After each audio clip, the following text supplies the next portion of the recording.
we doing? If it's Wednesday, it is Wine Lovers Wednesday. I'm going to have to get like a recording. I'm going to have to step it up, right? I'm going to have to, add some sound effects, what have you. I've been doing this for about a year now. But I am here. It just feels like family. So it's going to be real casual and whatever happens, happens. But I am here with Brandon Crump, who is one of the co-founders of Michael Lavelle Wines. Welcome, welcome, welcome. Thank you. I'm so happy to be here. I'm ready to have a good time. Excellent. Okay, so if you have been living under a rock or maybe solitary confinement, you may not have heard of Michael Lavelle Wines, and his name is Brandon. So he's not Michael nor Lavelle. So can you tell people who is this and where you be? And I'm gonna do my Vanna Black. Hey. Like one day I'm gonna get the right lighting. But that's ambitious. So who are you? So I am Brandon Crump. I am the head of operations and co-owner of Michael Lavelle Wines. Michael Lavelle Wines. We are a very young group, 4 Black men. We own and operate Michael Lavelle Wines. Started Juneteenth of 2020. So very quickly approaching our anniversary. Actually, it's coming very quickly. Got to figure that out. What are we going to do? What you going to do for Juneteenth? I don't know. We have to. There's a few different things that have come across our inboxes. We have a few ideas that we have. Aaron, who is in Michael Lavelle, he has a really big idea that he wants to do. So I don't know. We don't have that much time to figure it out, huh? Yeah, I don't want to tell you, but June is next month, and May has flown by like a track star. I can't believe we are into May like this. No, May did something different. May came and it's like on its way out. And yeah. It's very, very, very fast. Like too fast. Yeah. So are you in Chicago now? I am. So I am currently in Chicago. And I am leaving here on Friday to head to California. Cool. Are you guys working on, I know I'm getting ahead of myself, but are y'all working on a new blend or varietal? So 2 reasons for California. Triple AV, they are having their wine weekend. That's right. I forgot about that. Yes. So I will be there. I'm actually speaking on one of the panels there during the weekend, as well as pouring on Sunday. So the community can taste both the Irish Rosé and the Irish Zinfandel. But yes, we are working on something a little new. It's gonna be down later. But we are working on something as well. Well, if you want to share with me, and I only got like 13 listeners, so it's gonna be like really tight. It's gonna be really tight. So we'll keep the secret. So if you want to share. Working on a white. Okay. Working on a white. And a white with a little bit of jazz to it. Excellent. A little bit of jazz. That's all I can give right now. That's all I can give right now. Okay. So you guys just started. I am blown away and so impressed of how you guys have just conquered the world. You have laid a footprint that I am so impressed with. So tell people like how you got started, what made you guys decide to these, 4 very talented Black men, what brought you together to do this? So first I want to say we're very blessed. We're extremely blessed to have garnered the support that we've garnered, to have built the relationships that we've built. So that's first and foremost. Without those, we would definitely not be where we are now. So Michael Lavelle really started from curiosity. So all 4 of us, Terrence, Aaron, Devin, and myself, we have roots in the DMV. Terrence, Aaron, and myself, we graduated from Howard University. Uh, then you have Devin. He's from the area. All four of us used to throw events, so parties, happy hours, festivals, you name it. But we couldn't always drink spirits. It was like, hey, slowly. Right, right. You just can't be willy nilly out here just drinking spirits all the time. Mm-hmm. So we started to drink wine more together. Really, Devin got it going. Devin is a som. So Devin would come to the table and say, hey, try this wine. Try this wine. I'm liking this because of this. I don't like this because of this. Right. The thing we know, we're all now coming to the table with a new bottle of wine and talking through it, why we like it, what we like about it. And that just happened for years. And then really the year before COVID, we finally said, hey, we can do this. You know, Mm-hmm. understand there wasn't a lot of representation, understanding that the conversations that we would have a family, what they were drinking, what they liked, what they knew about wine, it was so different from us. So that standpoint, we said, hey, let's go in and do something ourselves. So we got the process started. Really, and mainly my three partners. My three partners really got it going. Okay. The name Michael Lavelle comes from the three of them. So Aaron and Devin, their middle name is both Michael, and Terrence's middle name is Lavelle, and together it's like, oh, that's a great name. Like it works. That's the name. Let's move forward. So yeah, from there we got everything going, and when we first started off with a rosé, which is different from the rosé that you have, as well as different from the new vintage. And at first, our first aspiration was really just to be direct to consumer, to have a wine, to have one. So I want to say for about the first year, maybe less than a year, we were directly to consumer only, direct to consumer. And it was great. It also helped because it was during COVID. So people were exactly. What were they doing? They were drinking. People were ordering wine. People really started to like it. But one of the things that we realized very quickly, direct to consumer, it takes a lot of time, effort, money. And then most importantly, we realized that we would always be missing out on markets. There would be people who don't want to buy online because buying online it can be expensive at times. So we said, hey, let's go distribution route. So we started to look more and more into distribution. And we got our first distributor here in Chicago. Started off with a very small distributor, learned a lot of lessons. Through failure, learned a lot of lessons from things. Would you like to share some of those lessons? Ooh, yes. Our first distributor, this is their exact conversation with us.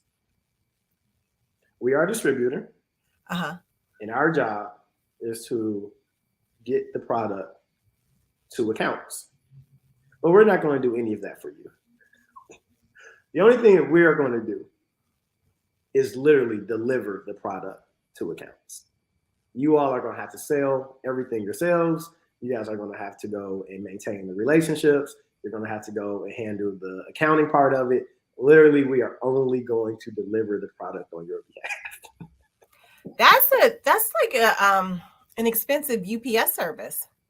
Very expensive, very expensive. And the thing is, they get paid. You know? Right. Like it's not like they're doing you need to sound like he was doing you a favor, like, okay, we're gonna hook you up by delivering this. Yeah. No, that was the first experience of distribution that we had. And we was just like, this isn't right, but what else are we gonna do? This is the hand that we were dealt. Let's just play it. So we did what we were supposed to do. We got us accounts. We did pretty good, to start off, to not have a formal background in wine sales, distribution, or any of that. So it was fun. We learned some lessons. We got a lot of no's. We had a rough patch, but we got past it. And well, the fact that, I'm sorry to cut across you, the fact that you got a distributor in your first year is monumental. Because for those out there who are in the wine world listening, I know you're like, pick your jaw up. It is very surprising. It is not easy, and especially if you are small and you don't have a big brand behind you and money behind you and marketing behind you, they don't want to deal with you. And especially the big boys don't even look at you Oh when no. that happens. Yeah. The larger distributors, in which we are blessed now to have some of them, Mm-hmm. still, typically it is their main focus, or their main focuses are the larger brands in which Right. they're selling everywhere. So for a lot, if you're this small brand, they're like, we don't have time to put our focus and our attention onto your brand because we don't know if it's going to sell or not. And that was Mm-hmm. the reason why I was like, okay, we don't like this situation, but we're going to have to roll with the punches. Let's get it going. Let's get as many accounts as we can. And then from there, like, let's really go and say, hey, we are here. And then let's try to get another distributor, which eventually happened. We eventually end up getting with Breakthrough Right. in Chicago, as well as DC. So we actually got with them in DC first. And it was a situation where we came to the table with them. And like I said, very simple, like, why pick you up? Because what people don't know is your distributor, they're buying everything from you in bulk Yeah. and up front, pretty much. Like, they have their net turns, but it's pretty much up front. So once Yes. they purchase this product, it's really up to them, number one, to sell, to make their money back, and to make their profit. Mm-hmm. Also, they've given up now real estate in their warehouse. So it is, it's very difficult to get distribution, and I understand why. But with DC, we came in and we said, hey, here's 15 accounts we already have.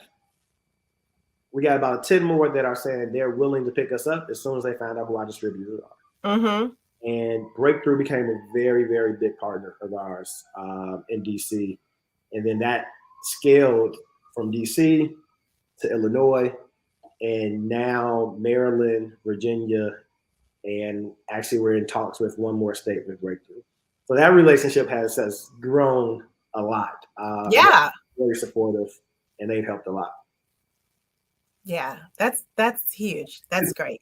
Yeah. But no, start off with that. That was that first distribution. That was our first real understanding of what have we gotten ourselves into.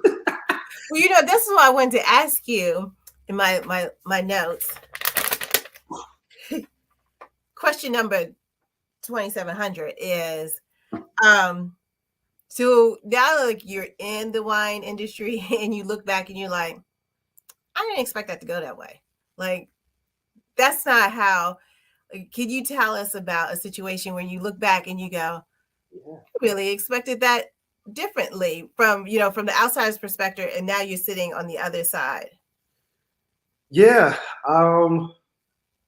One, and this is really for anyone that's trying to get into the wine industry, or really the spirit industry. Mm-hmm.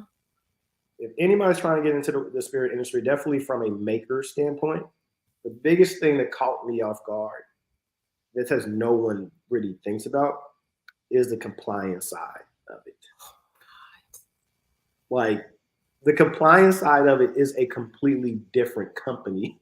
It's a different company. Mm-hmm. Business, industry, it is its own entity.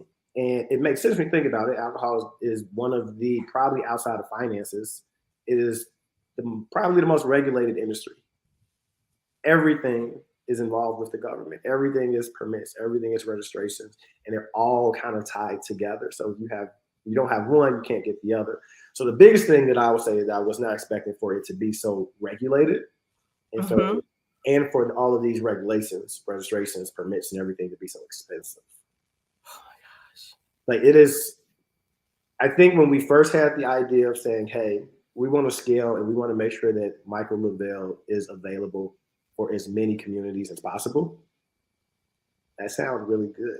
Mm-hmm. Mm-hmm. To say, well, how do we actually make that happen? And understanding, oh, okay, we make that happen from having distribution, so then we can be in different cities. We didn't understand what we were getting ourselves into from a compliance standpoint of how much is involved there. Oh, it's crazy. Like, I felt the same way. I feel the same way, because even in one state, like, you think that, like, you're just working with that one state agency. No, you're usually working with two, and then the counties have their own tax, and then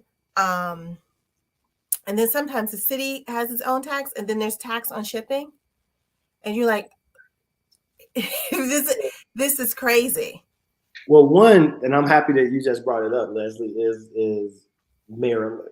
In that county situation, MoCo is its own thing outside of the state of Maryland. So you have to have a federal liquor license. You get your TTB, which actually is probably the easiest out of everything. And you have to go and get your state. And then with every places you want to sell in, you need to go and get state. So you got to register the brand, and it is so much. I feel like actually my job really is like I'm the compliance manager. Right. It makes you want to cuss on a regular basis. All the time. You're at the mercy of the government.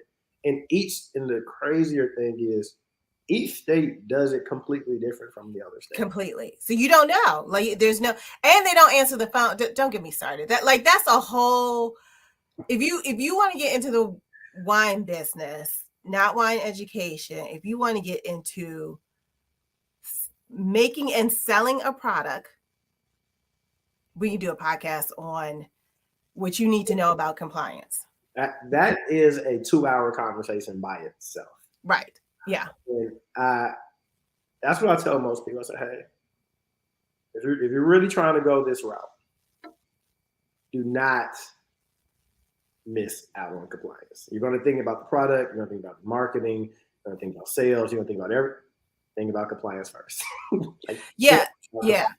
We have a compliance engine that sits on top of our website. And I was working with this marketing guy, and he was like, no, we could run the sales through my site. I was like, if you want to stay employed with me, that's not happening. You don't understand that and the reporting associated with it. Reporting alone now is a whole different hour before we even talk about everything else. So I get it. I think that was probably at least my personal biggest thing where I was really shocked about. I think the other thing that I was really surprised about was the cost of doing everything, but like the small things. So like, let's go back to logistical things. And now we are probably like 80-20 distribution direct to consumer. Mm-hmm. I remember when we first did it, it was very small. We're boots on the ground. We do everything ourselves. Everyone wears many hats. Right. So the first day at DTC, like, oh, well, we're the fulfillment team. Like, we are going and packing these boxes. We are going to take these boxes. We are dropping this off the FedEx. We are doing it all. And one of the things that I just was not ready for, and this is us as a consumer, I think most consumers are this way, of how much small things cost. How much does the box that you ship the wine, how much does that cost? How much does the tape cost? How much does the insert, like, it's all the small things. Inserts. Like, you have to have the inserts. Are you going to break the what? You have to have that. You have to have inserts. And inserts are very expensive. So it's one of those things like, you take it for granted as a consumer. When Amazon, you get that Amazon package, you open that box, you throw it away. You don't care about that box at all. But that box and everything in that box outside of the product itself was very expensive, and it takes a long time to get at times. Yes. As I refer to my boxes are beautiful. My boxes are branded from head to toe. Oh, sorry, no. And because I was like, if we're going to brand these boxes, we're going to brand the hell out of these boxes. So I got inside branding as well as outside. Oh, branding. You paid a lot of money. People don't even know the box probably costs more than the wine you ship. Yeah, and sometimes. Mm-hmm.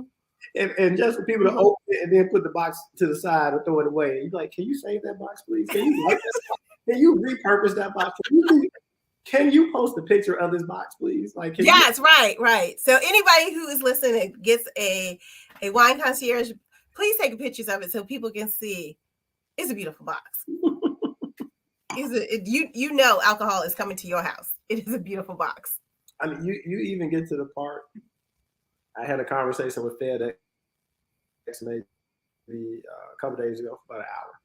And just even with that side of things, of making sure that the FedEx label is on there showing there's 21 and up, and they got to, like, there's just so many small things that happen that you just would never think of until you do it.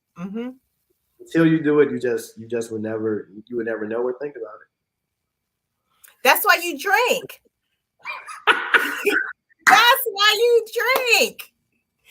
Yes. Okay. So please show everybody that beautiful rosé. What is in the glass? Oh yes. So in the glass, actually, this is very exciting. Is the 2021 vintage of the Michael Lavelle Irish Rosé. So the newest, the freshest vintage of the rosé that we have. I'm very excited. You know, this is our original baby. We received a lot of good response from the 2020 rosé. And we did a couple different things with that. So we technically even had two different versions of it for two different reasons. And people loved it. People enjoyed it, even both different ones. People enjoyed them for different reasons. This year, we went back to the table and we said, hey, I'm a very big believer that you should try to be better every day. So one of our things was, how do we become better? At the rosé, and we shredded it. Like, we shredded it. For it to be our baby, we shredded it and said, okay, we have to shred it in order to know how to grow. We changed some things. The 2020 was mainly Cabernet and Pinot. Okay. This year, we went back towards the 2018, 2019 vintage. And there is now some Petite Syrah in there, some Syrah, some Zinfandel, still some Cabernet. But we changed it a little bit, and I'm very, very pleased with it. We went back and forth with some things for quite a while. We wanted a very specific taste profile. And I think we got it here.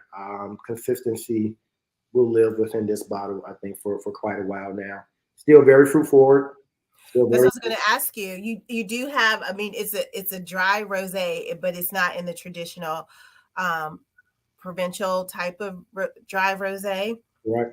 There is the 2020 was extremely fruit forward. You did get like a little residual sugar on the palate, but not overwhelming. Do you still have that? Still have that. Okay. So still have that. It still has the tannins. I just think it's more well balanced. I believe that this vintage is more well balanced. I think we did that by bringing in a few other grapes that we hadn't done in the 2020 vintage. Even the color's a little different. It's more salmon. It is. It definitely is. How long skin contact did you have? I can't tell you that. I'm sorry. I can't tell you that. Look up if somebody. I told you, look, all 13 of us are not going to share the secret. Somebody come in trying to make my Michael Lavelle now. Like, I know I got a lot of jobs, but that's one job you will never catch me doing. It's like, there's two things in life that's not going to happen. One, I will never make wine. And two, I'm not having children at this age. All right. So if either one happens, just get the nice little straight jacket and take me away in my fuzzy slippers. Okay. Everybody, did everybody get that? Exactly. Because we all take that note. That sounds like us as a community now have to go in and look out for this. Right. Exactly. No, we didn't leave. We didn't leave the skin on as long as we had for 2020. Again, I think also the fact that we put in so many other varietals also. Yeah. But again, very, very well balanced, very fruit forward. I'm very excited. So in Chicago, I was able to drop it off to a few different people. The different rosés since we've begun, and a lot of good feedback. So I'm very excited. We will actually be at the Rosé Festival in the National Harbor June 11th. I was going to mention that. Yes, Yes. yes, very excited for the DMV to get a chance to try. If you haven't tried Michael Lavelle before, if you need an introduction, we would definitely be there. So you have an introduction to the rosé. Zinfandel won't be there. Shout out to. We're going to get to the Zinfandel. We are definitely going. Yeah, I was just because I was going to go to that, but Why you say no? my I have another engagement with my high school, my former high school on that day. Yeah, but I was super excited to see that you guys are sponsors at Yes. that event because that is literally in my backyard. I live in that area, so I know. I know. What time is your event? Oh no, we gonna have to find something out. You know, Exactly. Yeah, maybe my event is my event is at 3, so maybe I can like do a drive by in the beginning. no, I think we Yeah, can do that. yeah, We go yeah. we gonna figure that out offline. We're Okay. gonna find a way for you to Yeah. even if it's just for a quick little stop in and out. We gonna Yes. figure it out. Yes, definitely. And I don't know if you know this, but this is like I like 2-second commercial. We have paired the 2020, which is still great, and it has like burst of strawberries Yes. and like refreshing watermelon Yes. flavors in it. Yes. So Poor Pairings, who's based out of Baltimore, Mm-hmm. she does these amazing snack boxes. I don't know if you've seen it. I'm gonna send you her Instagram. And so we paired the rosé with a moms and grads snack box. Oh. And so she has these like biscuit cookies in there. They're cranberry and lemon. Mm. Okay, let me tell you. With the rosé? I have a question. Yes. Can you please tell me and everyone else out there how do we get this? Okay. So, thank you for asking. You would go to the Wine Concierge site, and as soon as you open the site, it hits you in the face. There's a pop-up that will let you to get one of those boxes. And if you buy the wine and the box together, there's a savings there. Or you can just buy the wine. Oh. Because we still have a few bottles of the wine left. Oh. I mean, who doesn't like savings? Who doesn't like some savings though? I like to save, so I'll right. Exactly. We're Americans. That's what we do. Yeah. Yeah. But it is, I mean, like in all seriousness, it's a great wine. It's a great box to give to somebody, just like to say, hey, congratulations for graduating, or hey, congratulations, you made it through Monday. It's a great you made it through is enough. Like, let me tell you, in this day and age, just like, hey, congratulations, you made it to the supermarket and home safe. You know what I'm saying? That's the world we live in now. And I actually had to stop laughing at that moment because that's a very true thing. I mean, it's true. It just happened. Like, yes. No, that is a thing, to be able to leave your house and get back home safely.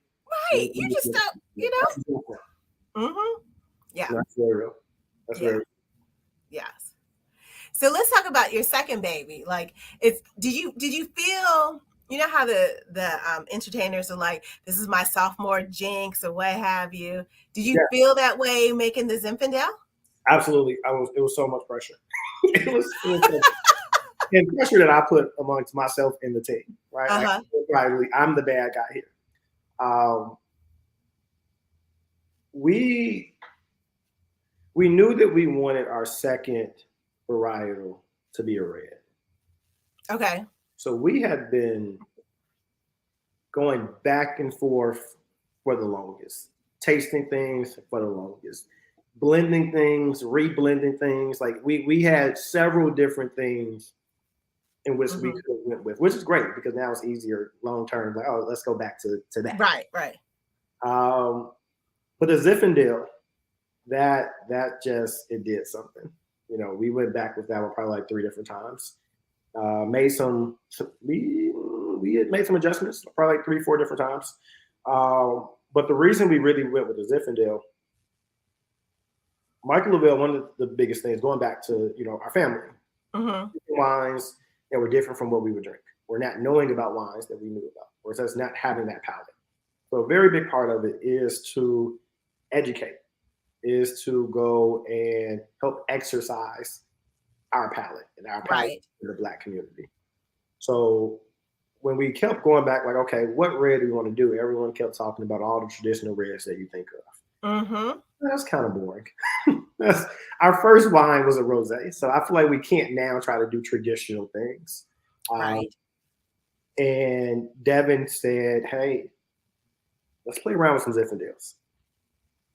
Which is surprising because one, Cabernet Sauv is the most popular selling grape. And Yeah. it is extremely popular with men, the big oaky, Mhm. great with cigars, great with steak. So I would have assumed, well, it'll be a cab. But when you said it was a Zinfandel from Lodi, great region, great region, Thank you. I was surprised because when you ask people, oh, what's your favorite varietal?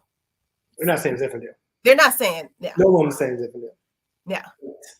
Yeah. Right. And maybe the old players are like white Zinfandel, but nobody else. So that was Mhm. really it. We understood we understood that Zinfandel is actually the backbone of most red blends. Right. Mm-hmm. Most people don't know or give it the credit. But if you go and pull up 20 different red blends, I want to say 12 to 15 of them are going to have a decent amount of Zinfandel in there. It is the backbone. Uh, Mm-hmm. the other thing is the opportunity that we saw in education. You just said it yourself. You ask most Black people about Zinfandel, the first thing they're going to say is white Zinfandel. Exactly. Most of us don't know that Zinfandel is a red grape. So Mm-hmm. that is, hey, this could be a really good education opportunity for the community. Right. Also allows us to focus on something that everybody else is not focused on. So that Mm-hmm. we could be making an impact for an entire variety. The other thing that we knew in doing our homework and our due diligence, we spoke to a lot of Psalms, a lot of great Psalms, and say, hey, what's your thoughts on Zinfandel? And we were surprised of how many people said Zinfandel is on his way back. Zinfandel Mm-hmm. is starting to be whispered in conversations more and more. Uh, so we went in and said, okay, let's really go and focus on some Zinfandel.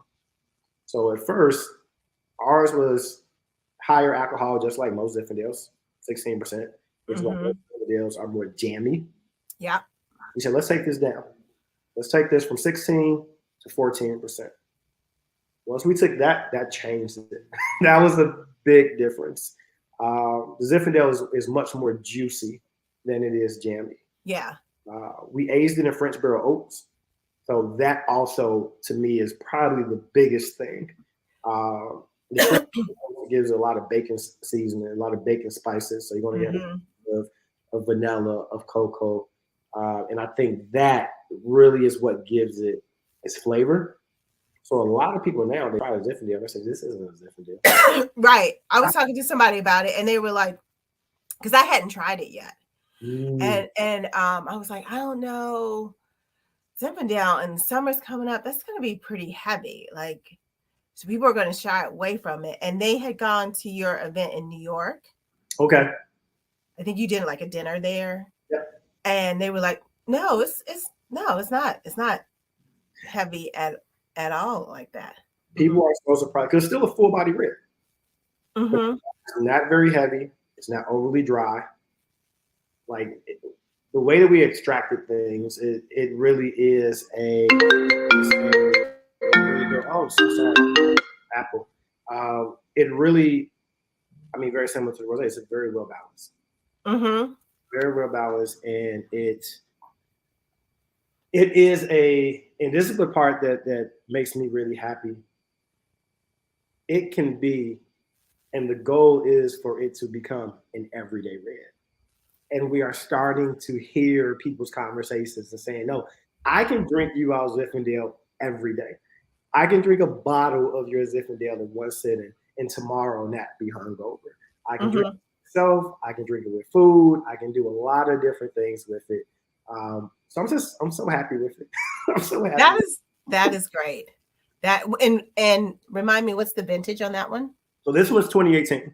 Okay. So this is 2018, which also was a really big thing because 2019 vintage, that's the scary vintage because of all the fires. Mm-hmm. I had to be very careful with how we did it because we didn't want to mess around with 2019 too much. Knowing the fires, knowing the smokiness that a lot of 2019 vintages has. So what we have is the 2018. And one of the things, I'll be very honest, because like you said, it was like, it's our sophomore jinx, right? Like, if way to show, like, no, Michael Lavelle Wines is a real wine. The rosé was not a one-hit wonder. Right. You're not Milli Vanilli of the wine world. You're not doing that. But we still had to be strategic. And my partners, they actually, got on me about it a lot because I was like, hey, let's make all of it. Let's make all of it. It's going to go. And strategically, we said, hey, let's make this a limited edition. So actually, on the back of the label, it says limited edition. We originally made about 500 cases. Okay. Of the Zinfandel of the 2018 vintage. It said, let's see what it does. Let's see what it does. Let's see how it works out. And then we also made a 2020 vintage. But we said we're going to hold off on the 2020, focus on 2018, see what it does. After 2018 does, then we can go and release 2020. And I am very proud to say that 2018 has been so well received. Those 500 cases are done. Like they're out, they're gone. Like yeah, they are. It's been really, really successful. The 2020, is that in bottle now, or is it still aging? It's still aging. Okay. It's still aging. So that was another thing. Like I said, just being strategic, saying, hey, we got 2018 out. While 2018 is out, let's fit 2020. Let's keep it there to age a little bit longer. By the time 2020 needs to be released, we'll have a little bit more time underneath its belt. So we're not there yet, but we are getting close to it. So there will be a 2018 and a 2020 vintage of the Zinfandel. That is awesome. And yes, and ladies and gentlemen, you can always get it at the Wine Concierge. You can get it at the Wine Concierge. Yes. Oh, you know what I wanted to say? You had talked about this in the Swirl Suite, but can you tell people about the label, the design on the label? Yes. So I'll put both here. So I don't. There you go. There you go. Do that. It is. People laugh at you, but it is. Yeah. So what you're seeing, this is an iris flower. And one of the pillars of Michael Lavelle, and I know I've said education probably 15,000 times already, but one of the other pillars of Michael Lavelle is art. So we look to go and connect wine with art, and part of that is packaging. So the same way your boxes are so beautiful, we want our bottles to be beautiful. So we fell in love with the iris flower, which is why this collection is called the Iris Collection. It is meant to be everyday wines, all California based, and they're meant to be really good, whether you are a wine novice or whether you're a wine enthusiast. You can enjoy the wine very well balanced. So with the label, we thought the same way. How do we make a well balanced label that's still very aesthetically pleasing? Knowing, number one, consumers shop with their eyes. You go, if every wine's on the shelf, and I guarantee you there are going to be some of the people who are going to say no to this because they say it's ugly, or I can't read it, or I can't do whatever. Right. We took the minimalist approach. Aaron, he is our head of creative, brilliant in the design and marketing realm, graduated from Parsons School of Design. He said, hey, this is what I'm looking at. This is what I'm looking to do. And again, it's really great. It's very minimal. So, we take away all of the extra things. When you look at the bottle, you're going to see Michael Lavelle. You're going to see what type of wine. You're going to see where it's from. very simple, to the point. It's beautiful. And then on the back of it is where we go and put a little bit more information. So your back is now going to show what your vintage is. Your back is going to give you a little description of it. But still, it says aesthetically pleasing. And one of the things that's different is our bottle is a lot taller than most bottles. Yeah. So we actually have a Bordeaux bottle. And putting it on the shelf, and you see this tall bottle that does not have a capsule to it. We have no capsule, so I'll use this one since it isn't open. So there's like no capsule there. So it says, again, minimalist, and then you can see the branded cork. It says all art is designed. It catches your eye. Yes. Some of the best compliments that we always get is the packaging of the bottle itself before you even taste the wine. Thank you for not putting the foil in there. The foil is such an irritation to me. So I remember when we had that conversation. I was in Arizona. I actually remember this. I was in Arizona, and I texted Thread. I said, "Guys, I have a crazy idea. Crazy idea. But it's the equivalent to Facebook taking the off of the Facebook. Right. I said, let's take the wrapper off. Nope, no capsule. Like, we've done our research. The capsule does absolutely nothing for nothing. The wine. No. Nothing. It's just tradition. That's it. It's just like, yeah. All it is tradition. There's nothing to it. It has no value to the actual product, to the actual juice itself. I say, let's just get rid of it. Why do we need it? It's a glass bottle. We already know that we're going to have design corks. So let that be a part of it. Also, it helps from an eco standpoint of not having more plastic out in the world. And surprisingly, since we changed it, the first vintage of the rosé had a white capsule. I think we maybe had 2 or 3 complaints. Everybody else has said, "Hey, I love it." One, it's easier to open the bottle because not a lot of people know how to open a capsule.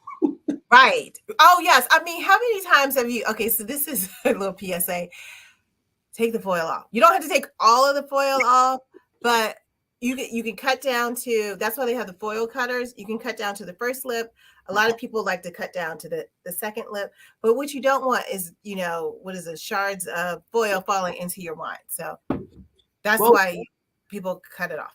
Most people don't know how to even properly cut it off.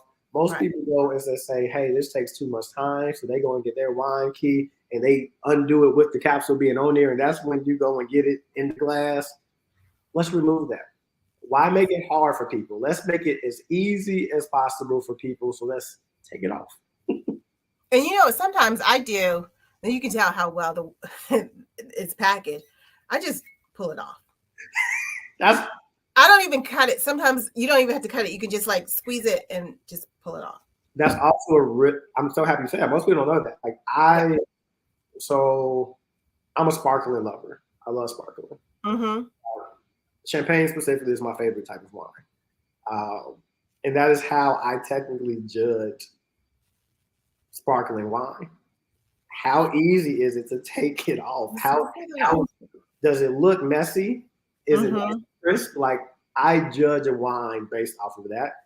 So to not have it, it's as easier. It's like, no, move past that. Yes. And you know what? I think this practice is super sexy, but is a pain in my butt, is when people dip it in wax. That is the hardest. Like, you want to see me struggle, and I'm embarrassed to say that. I'm like, you should not trying to cut through it. It's just, You should not be embarrassed to say it. I do think, and this is a great thing that Aaron has done a good job of from the creative side. There has to be a balance in between aesthetics and function. Yeah. And wax is my least favorite from a functionality thing. It's very hard to do. Outside of wine, I'm a bourbon drinker. I hate when I get a bottle of wine that has the wax thing. It's so hard. And there's a bourbon I like out of New York. and they used to do it, and they finally stopped doing it. I'm like, thank you, God, because Mm-hmm. it's so hard sometimes. We're like, I don't even want to. I don't even want it. I'll buy something else. Right. Why make it this hard for me just so you can have a wax top? Think about me as the Right. consumer. I mean, it's yeah, yeah. I mean, it's sexy, but It's why? sexy. You know. It's very sexy, but if it takes me 30 minutes, I don't want it anymore. I've lost it. Exactly. Exactly. So I have a couple of questions about you.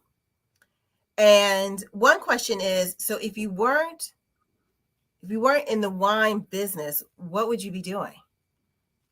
Um, that's a great question. That's a great question. Hospitality is my passion.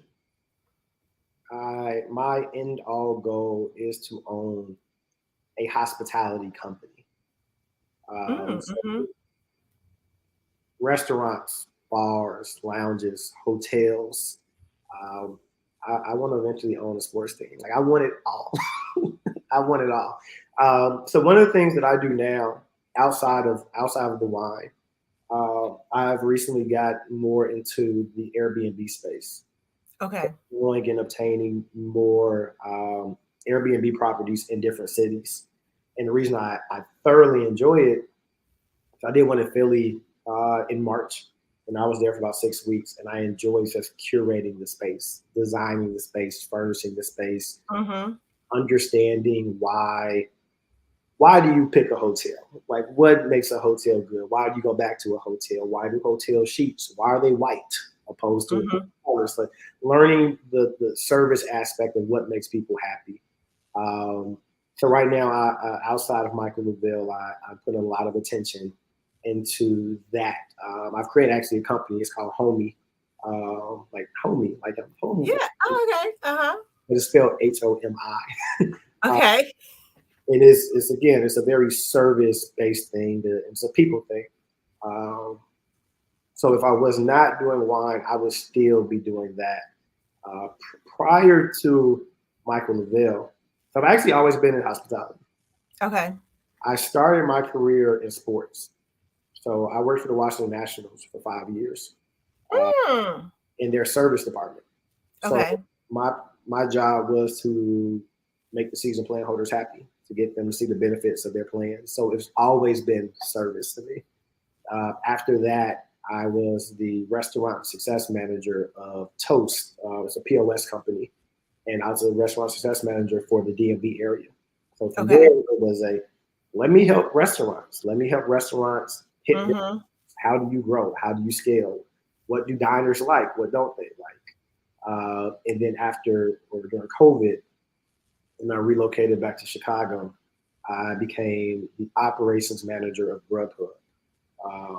Still just a how do things work? Right. Right. Right. I've Right. always had this people aspect, building relationships. How do you make things better? So I feel like no matter what, I still would have been in the hospitality space doing that. But again, now it's a how do we go and grow Michael Lavelle? How do we help other brands? That's a very big part now.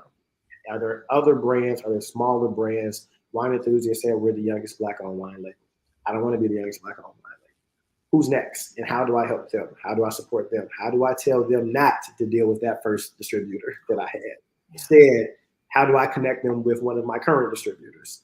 Uh, Mm-hmm. so to help as much as possible, but then not even just in wine. Uh, how do we go and increase representation within hospitality? I have a really good friend here in Chicago.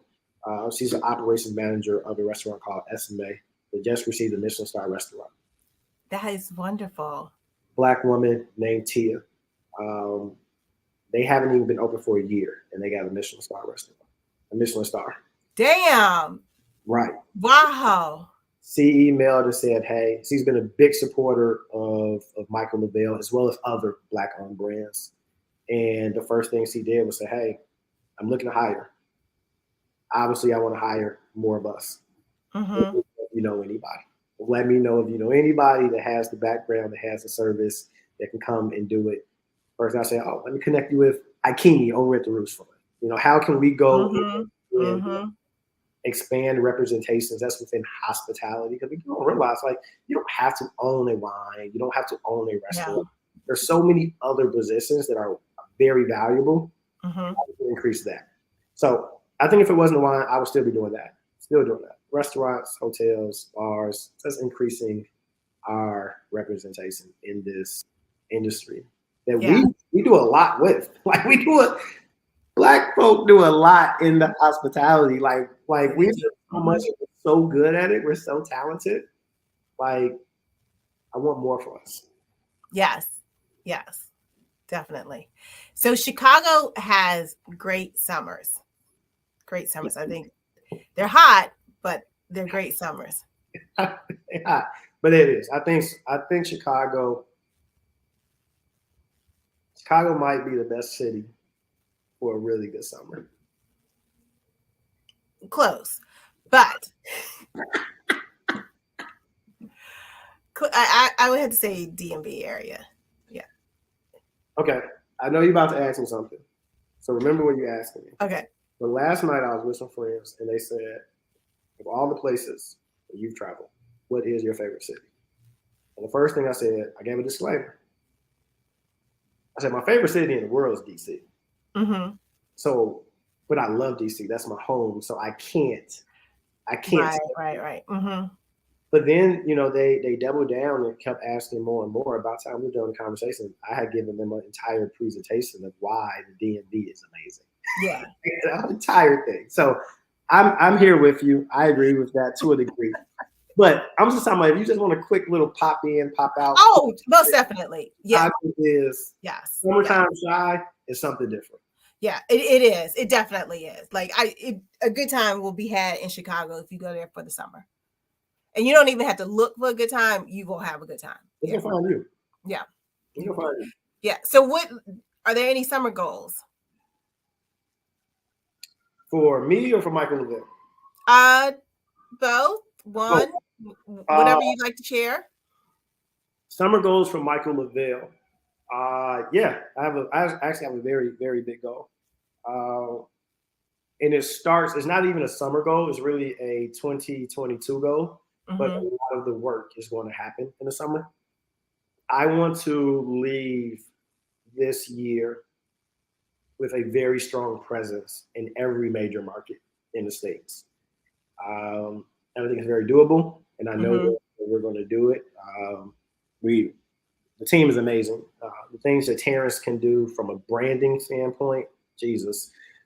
Aaron from a design standpoint, and Devin just speaking about wine, knowing about wine. With us being so boots on the ground, I think this will be an amazing summer because of the different engagements we want to have. Mm-hmm. We don't just want to be places. We want to engage with the community in all of these places. We want to go and build amazing partnerships in these cities so that, again, our community, most importantly, can really go and garner a lot from it. Right. Just saying, wow, I like this brand, but this brand was able to connect me to different things, to educate me on different things. So the big summer goal is to have just as much community engagement this summer in every major market. Well, if you would like to meet the legends in person, June 11th, National Harbor, DMV area. Hey, June 11th, Michael Lavelle will be there along with some other really great rosé brands. No, and major shout out. Major shout out to the Fed. Major shout out to the Dry Sisters. That's one of the great things about the Rosé Festival this year is that it's Black brands. It's Black brands. Exactly. Like, how many times have you seen that? How many times have you seen that? Black brands that are all supporting each other. I'm a very big champion of the Fed. Dane is our big brother in wine. I love him. He's a cool dude. I like him. He is. So that's even why I'm more excited about this festival compared to a lot of other festivals. A lot of other things that we do is the fact that it is focused on Black-owned brands. Yeah. that really are supporting each other and really want to go and do some really cool things with the community. Excellent. So tell people how they can find you. I'm so glad you're here, Vent Noir. Hey! How can people find us? So they can find us, one, go to our website, sipmichaellavelle.com. Again, that is sipmichaellavelle.com. You can follow us on Instagram, the social media handle on Instagram, Twitter, and Facebook is Sip Michael Lavelle as well. Then my personal Instagram is my name, Brandon L. Crump. Well, thank you so much for your time. No, Really appreciate it. Thank you. Thank you. I do have to give Nicole a quick shout out. Hey, Nicole. Like, Nicole is the reason that we're going to be in California. Like, she's one of the main. Is she really? Nicole and Angela were two of the biggest champions of Michael Lavelle, and said, "Hey, you got to be here. You got to be here." So if it was not for Nicole, then that would have been an opportunity we would have missed. So thank you, Nicole. Nicole is cool peoples. Well, thank you, everyone. Thanks for joining us for Wine Lovers Wednesday, and make sure you have some wine today. Please get a glass. I know a guy. This is Michael Lavelle. Exactly. Trust me, he's credible. He's credible. He's credible. Thank you, guys. We will chat with you next week. Take care.